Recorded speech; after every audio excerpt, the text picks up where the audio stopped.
verse 1 to 5. O Yahweh, sino kayang makakapasok sa iyong templo? Sinong karapat-dapat sumamba sa iyong burol na sagrado? Ang taong masunurin sa iyo sa lahat ng bagay at laging gumagawa ayon sa katwiran, mga salita'y bukal sa loob at pamang katotohanan. At ang kapwa'y hindi niya sisiraan.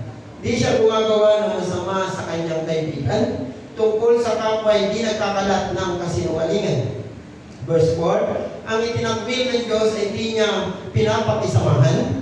Mga may takot kay Yahweh, kanyang pinaparangalan. Sa pangakong binitawan siya ay laging tapat. Ano man ang mangyari, salita ay tinutupad. And last verse, hindi nagpapatubo sa kanyang mga pinautang, di nasusuhulan para ipahamak ang walang kasalanan. Ang ganitong tao hindi matitinag kailanman. Let's bow our head and let's pray. Panginoon, tunay nga na tinadakila ka namin at sinasamba. Salamat po sa iyong salita. Salamat po na dinala mo ang iyong abanlingkod bilang isang daluyan ng pagpapala. At ang salita mo na aming maririnig ngayong gabi ay titimo sa aming mga puso at sa aming mga buhay. Salamat po kasi nandito po kami hindi lang makinig na yung salita, nandito rin po kami upang sama-samang manalangin, umawit at magpuri, sambahin ka sa Espiritu at sa katotohanan. Ngayong gabi, dalangin namin na samahan mo kami ng iyong mga pagpalang kamay, banal na presensya ang patuloy namin maramdaman, Panginoon. Samahan mo kami ng iyong mga anghel at kugkuban ang iyong banal na Espiritu ang lugar na ito, Panginoon. Ano man ang salita namin maririnig, Panginoon, ito po ay nanggaling sa iyo. Salamat po. Ito po namin dalangin sa pangalan ng Jesus. Amen. Police clearance, barangay clearance, at iba pang napakaraming requirements. Yan po ay isa sa requirements na kinakailangan pag mag-apply tayo ng trabaho. Tama, napakarami. Dito nga sa Pilipinas, bago ka magkaroon ng ID daw, kailangan mo muna ng valid ID. Diba? Yun yung masakit ang katotohanan. So, malayo na yung nalalakbay natin. Kung inyo pong natitingnan, malayo na tayo. Nandito na nga tayo sa Awit chapter 15. And naniniwala ko na yung pagkatapos natin itong buong aklat ng Awit, parang masasabi ko na kayo ay isa ng tunay na Christian. Kasi sa Awit, malang makikita nyo at mararamdaman nyo kung gaano kabuti ang Diyos. At last Sunday, narinig natin yung mga pangako ng ating Panginoon.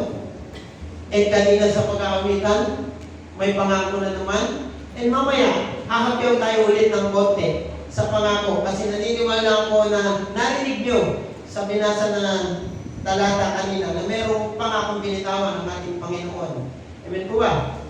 So, bago tayo mag-umpisa, pag nilay-nilayan natin, ano ba yung sinasabi dito na banal na burol? Ang banal na burol po sa Awit 15 ay tumutukoy sa bundok Sayon, kung saan matatagpuan ang tolda or tabernakulo ng Panginoon sa panahon ni David.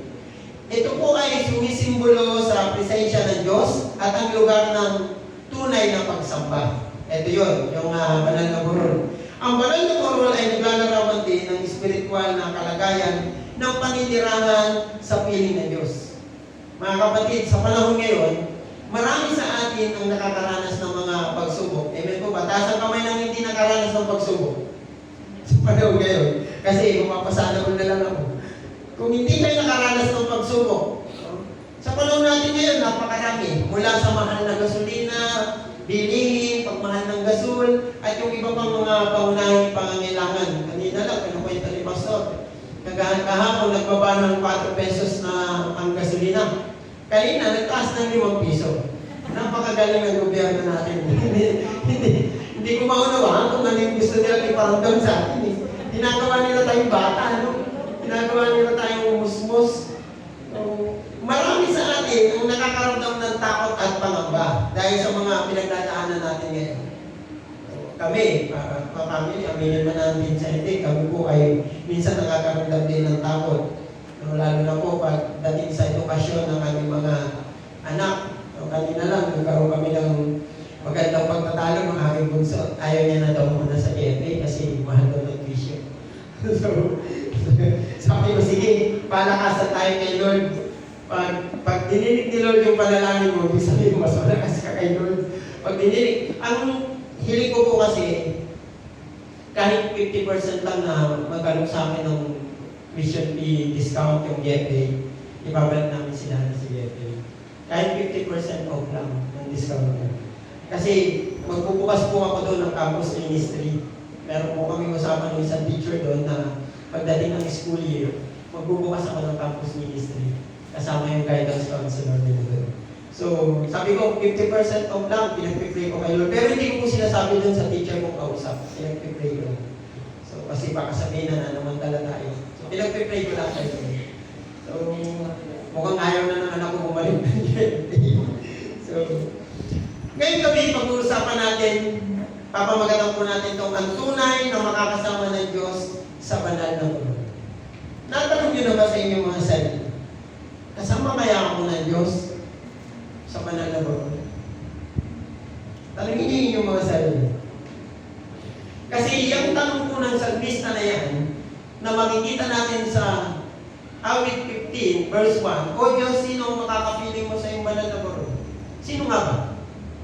And ngayong gabi, apat na katangian po, no? Apat na katangian ng isang Kristiyano na makakasama ng ating Panginoon sa kanyang banal na puron. At yung tanong na yan, pag nasagot natin, malalaman natin kung sino ba. And dyan pala sa, pag narinig na natin yung mga sagot na yan, sa tanong na yan, masasabi niyo sa sarili niyo, kasama pala ako ng Diyos sa banal na puron.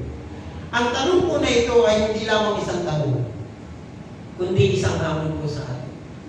Sino nga ba ang makakapiling ng Diyos sa kanyang banal na puno? Sino nga ba ang makakapagtiis sa mga pagsubok at paghihirap? Ang mga sagot na ito ay makikita din natin mismo sa talata na yan. Mga awit chapter 15 verse 2 to 5. Nababala ako kasi kanina nasugat ni Angela. Sana hindi po sayang yung sugat na yan. Sana nga. Pero, ang mga sagot po sa tanong na ito ay makikita natin mismo sa talata na yan, sa awit, chapter 15, verse 2 to 5. At ito po ay matatawag natin daan o isang pathway, no, sa hindi natitinag na buhay ng isang Kristiyano. Again, sasagutin po natin kung sino ba ang makakapiling ng Diyos sa kanyang banal na puno.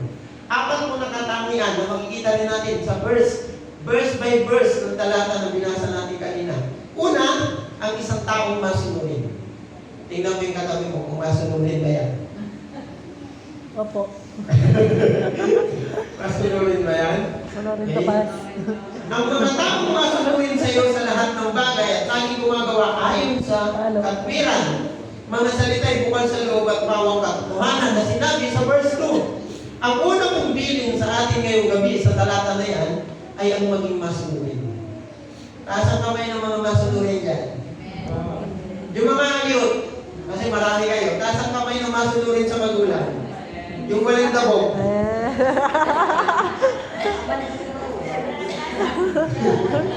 Biglang Ang gawa. una kong bilin sa atin ay maging masunurin na may malinis na puso at walang kasalanan. Okay? Okay lang yung masunurin eh. Pero yung malinis ang puso, walang kasalanan, medyo baksak ako doon. Kahit ako mismo, baksak ako doon. Ang isang taong may takot sa Diyos at sumusunod sa kanyang mga utos. Lahat tayo kilala ang Diyos. Amen po ba? Mahal ko, pinatay ko na yun. Kagani na pa. Tubig? Okay. Lahat tayo, kilala natin ang Diyos. Lahat ba tayo takot sa Diyos? Bumimba. Lahat tayo, kilala natin ng Diyos at lahat dapat tayo ay may takot sa Diyos. Hindi lang yan natatapos. Dapat tayo ay masunurin sa Diyos. Pag sinabi po natin masunurin sa Diyos, dapat ang kanya po, ang ating ginagawa ay ayon po sa katwiran ng ating Panginoon o ng ating Diyos. Ngayon, i-visualize mo ang iyong sarili. O kaya, pikit mo ang iyong mga mata. And makikita mo yan. Naging masunurin kaya ako sa Diyos. Naging hinanap ko kaya yung kanyang katwiran. Or mas naging matigas ako. Mas ginugusto kong masunod yung ayon sa aming sariling kalooban. Sige, pwede nyo na pong hinila. Kasi alam ko sa sarili nyo, mga kapatid, na kayo lang ang nakakalam kung naging masunurin kayo sa Panginoon, sa ating Panginoon. Hindi yan kayang sabihin ng inyong kapwa, uy, naging masunurin ka sa Panginoong Hesus.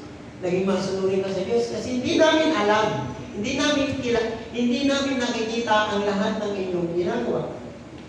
Ang tanging nakakakita lang yan ay ang Diyos. Siya lang ang nakakalam kung tayong lahat ay masunurin at naayon sa dakila niyang kalooban ang lahat ng ating ginagawa. Pag sinabi ko natin masunurin, kasama dito ang kanyang sinasabi. Hindi siya nagsasalita ng hindi bukal sa kanyang kalooban. Pag sinabi po natin masunurin, dapat kasama dyan yung pagiging bukal ng inyong puso o ng inyong kalooban. Ito po ay totoo, lalo na pag ang usapin po natin ay patungkol sa Diyos. Nais po ng Diyos na saliksikin natin ang ating mga puso. Napakahalaga po na makita natin sa ating mga sarili kung tayo ba ay isang tao na may malinaw na may pusong handang sumunod sa kalooban ng Diyos. Or minsan, kinukontra natin yung gusto mangyari ng Diyos. Unang talata pa lang, medyo masakit na.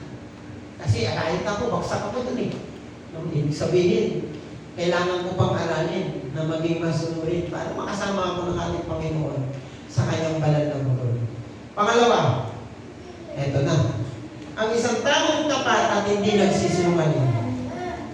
Lagi po nating tandaan na ang sinungaling ay kapatid ng magnanakaw. At ang sabi po dito sa verse 3, at ang kapwa hindi niya sisiraan. Hindi siya gumagawa ng masama sa kanyang kaibigan. Tungkol sa kapwa hindi nagkakalat ng kasinungalingan. Noon pa man, katapatan na ang gustong isiksik sa atin ng ating Panginoon. Paano ba tayo nagiging tapat sa Panginoon? Nagiging tapat ba yung ating kilos, yung pananalita, yung ating ginagawa sa lahat ng bagay? Kapag tayo ay tapat, meaning dapat tayo ay hindi nagsisinungaling. Amen po ba? Sabi ko nga, nung pinagbubulay-bulayan ko ito, sabi ko, ginawa niyo na ba ito sa inyong mga sarili? Ilang beses na ba kayo nagsinungaling? Ginawa niyo na? Kasi ako,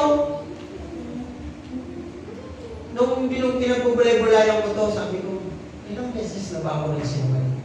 Bibilangin ko, ilang beses na ba ako nagsinungaling sa asawa ko? Hindi na nga mabilang. Ilang beses na ba ako nagsinungaling sa mga anak ko? Ilang beses na ba ako nagsinungaling sa nanay at tatay ko? Opsa, mga tao pa lang yan. Ngayon, nakitanong nyo ba sa inyo sa sarili? Ilang beses na ba ako nagsinungaling sa Diyos? Nakakayak, no? Kasi kung hindi po tayo aware na masama ang magsinungaling, magagawa natin. Kasi noon, akala ko normal lang ang pagsisinungaling eh. Nakasanayan, nakagawian. No? Pag tinatanong ako ng nanay ko, bumili ka ng 1 kilong bigas doon, ay bumili ka ng 3 kilong bigas doon. Ang bibili ko, 2 lang.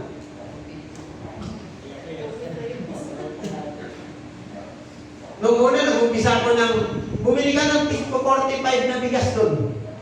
3 kilo. Sabi ko, 3 kilo, 45. Pag bumili ko ng 40, sa 3 kilo, may 15 pesos ako. May papupusta na ako ng pagkola. Pagkola pa noon eh, yung basketball. Pagkola pa, ang pustahan namin noon. Hindi RC. Ngayon lang yan eh. Sabi ko, tama. Di ba? Nag-umpisa ng gano'n din nakasanayan. Nakasanayan mong sinungaling. Pag nagtaka yung nanay ko, 45 pesos yan. Bakit ang pangit ng bigas? Mahal na kasi may bigas. Nanay ko pa lang yun. Eh mga kapatid, ilang beses na ba tayo nagsinungaling sa Diyos? O hindi na natin pag-uusapan kung ilang beses kayo nagsinungaling sa inyong nanay at tatay. Mga kapatid, napakahalaga na isipin natin maigi ang consequence ng pagiging sinungaling. Tandaan niyo po, na ang pagsinungaling ay kapatid ng magnanakaw. The more na nagsisinungaling ka, nagnanakaw ka na. Nagnanakaw ka ng totoo. Yung pa lang yun. Ang pagiging tapat at hindi nagsisinungaling sa Panginoon ay napakahalaga. Napaka-valid yan sa ating Panginoon. Sa Biblia, ang Diyos ay isang Diyos ng katotohanan. Alam niyo yan?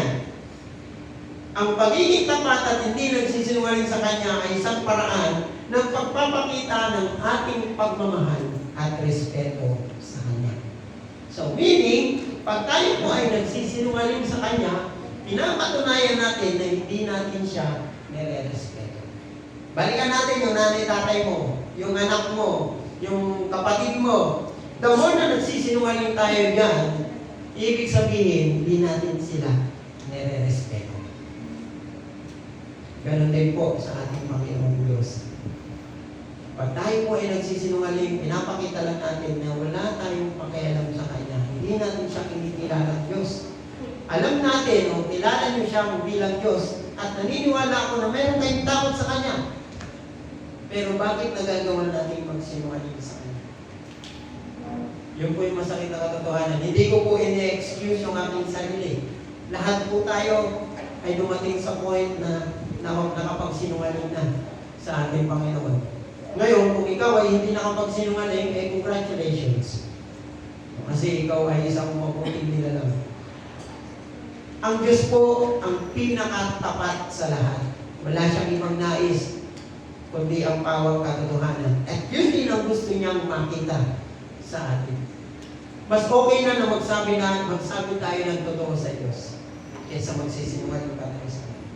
Ang pagiging tapat ay isang paraan din natin. Kung babalikan natin yung una kanina, yung pagiging masunurin, ang pagiging tapat o yung pagsasabi ng katotohanan ay isang paraan din po, mga kapatid, ng pagsunod natin sa Diyos.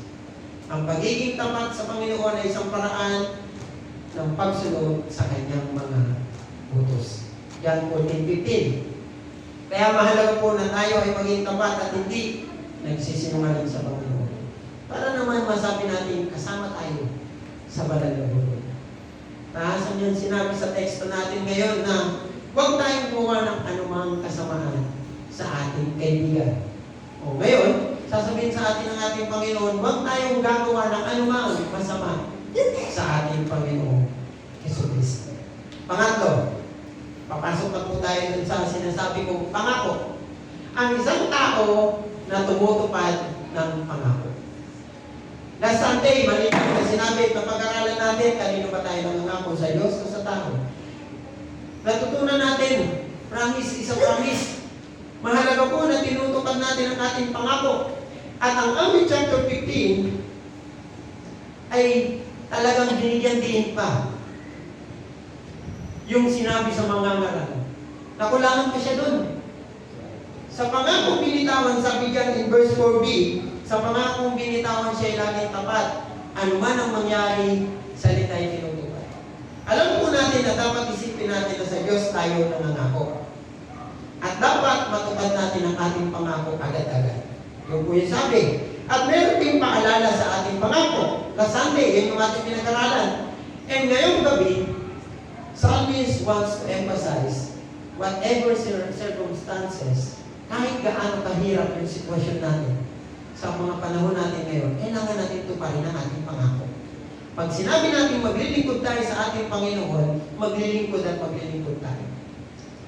Kanina, meron akong narinig, pangako eh. Tapos hindi tinupad.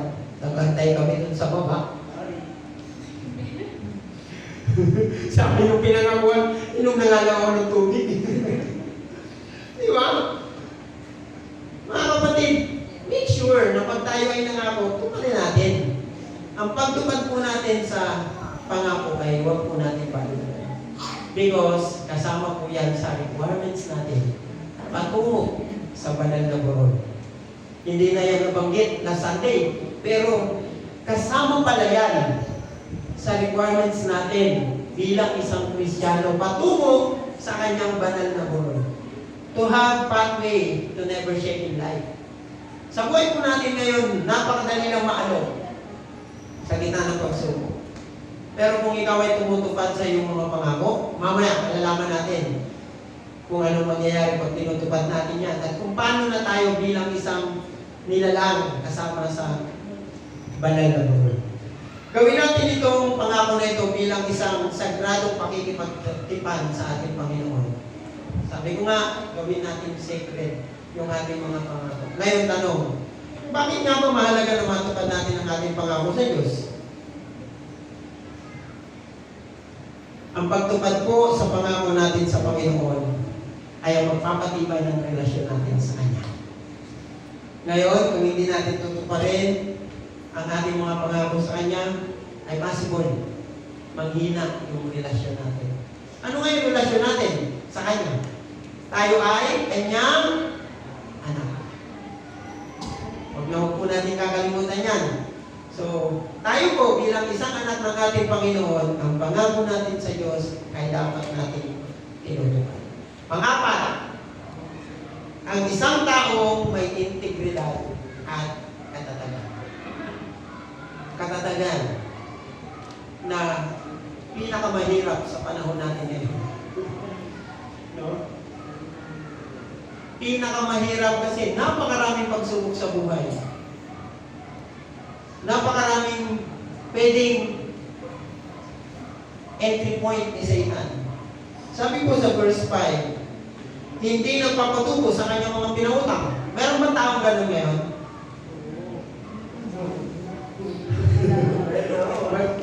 Pag nangutang ka ng 500, ang babalik mo 500 din. Hindi, pag nangutang ka ng 500, ang balik mo 600. Sabi din, di nasusuhulan para ipahamak ang walang kasalanan. Diyan po papasok yung word na integridad. And sabi pa dyan, ang ganitong tao hindi matitinag kailanman. Tao na meron dapat katatagan sa kanyang buhay. After po natin makita ang pagtupad sa pangako, papasok po tayo sa tinatawag na integridad at katatagan. Ang isang taong may katatagan at hindi natitinag sa mga pagsubok. Isang taong may integridad.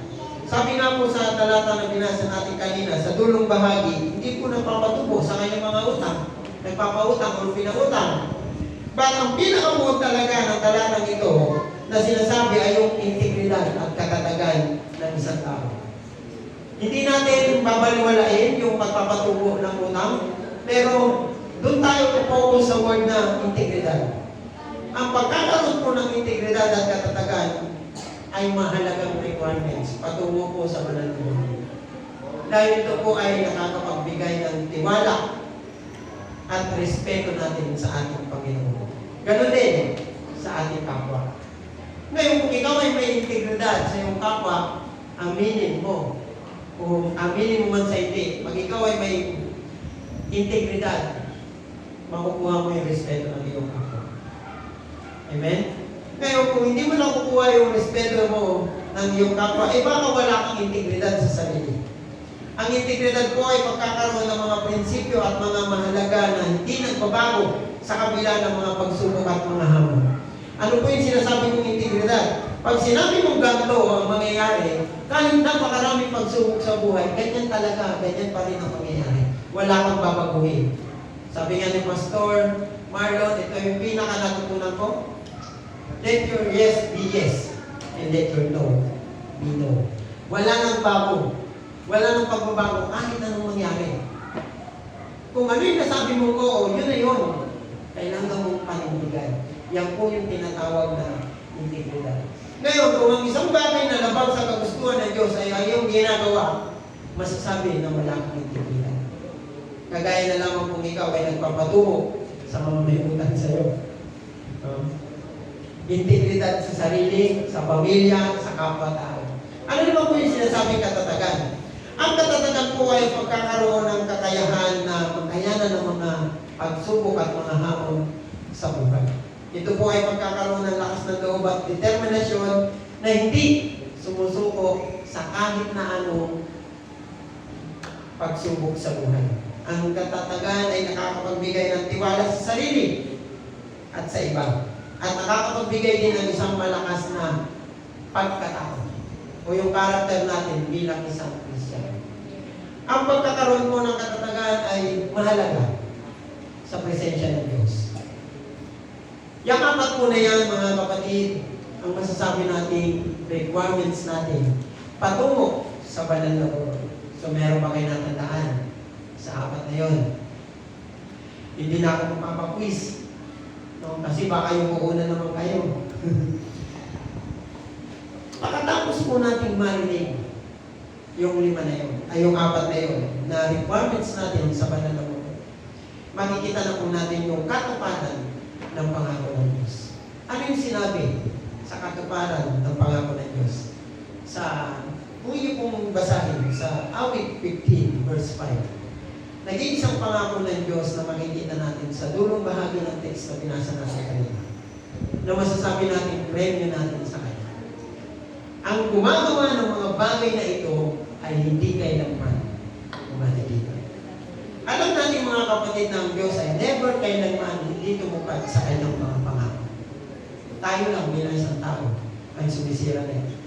And ngayong gabi, meron siyang isang pangako sa atin.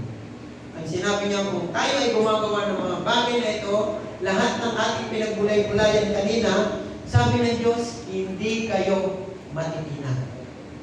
Hindi kayo mabubuwal, kumbaga, hindi kayo masisira. Masarap maramdaman po mga kapatid, napakasarap maramdaman ang promise ng Diyos.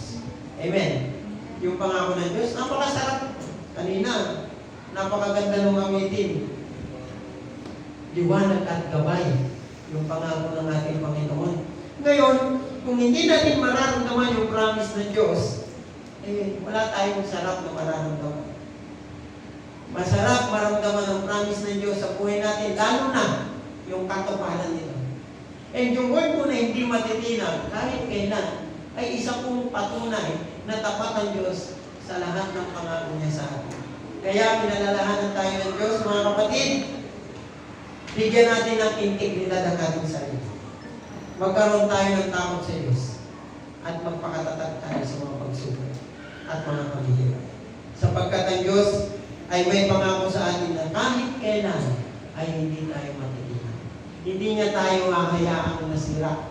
Lalo na kung ang lahat ng ginagawa natin ay patungo sa Kanya. Sa Awit chapter 15 na ito po ay isang paalala sa atin. Hindi lang sagot na sino ba ang makakapasok sa balong. Sino ang makakapasok na kasama ng ating Panginoon. Hamon din ito sa buhay ng bawat isa. Awit chapter 15 tells us kung sino ang tamang makakasama sa kanyang banal na buhay. Kaya naman, narinig natin ang mga bagay-bagay na kailangan natin isa puso o gawin bilang isang Kristiyan. Ano yun? Una, sa ating pong conclusion, ito po ay ang taong masunurin na sinusunod ang kalooban ng Diyos at nasa katuwiran niya ang kanyang sinasabi at ginagawa. Pangalawa, ito rin po ay ang taong tapat at hindi nagsisinungaling. Hindi nagsisinungaling ha? Tapat. Hindi nagsisinungaling sa lahat ng bagay o sa lahat ng tao, lalo na sa Diyos.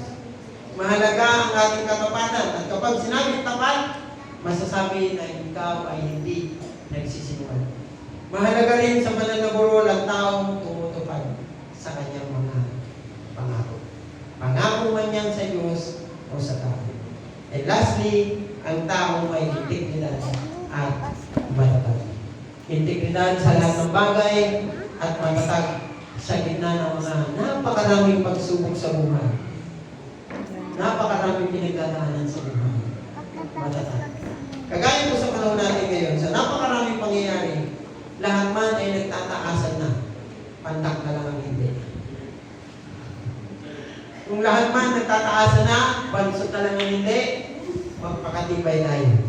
Sa kabila ng yan, nais ng Diyos na magkaroon tayo ng never-shaking life.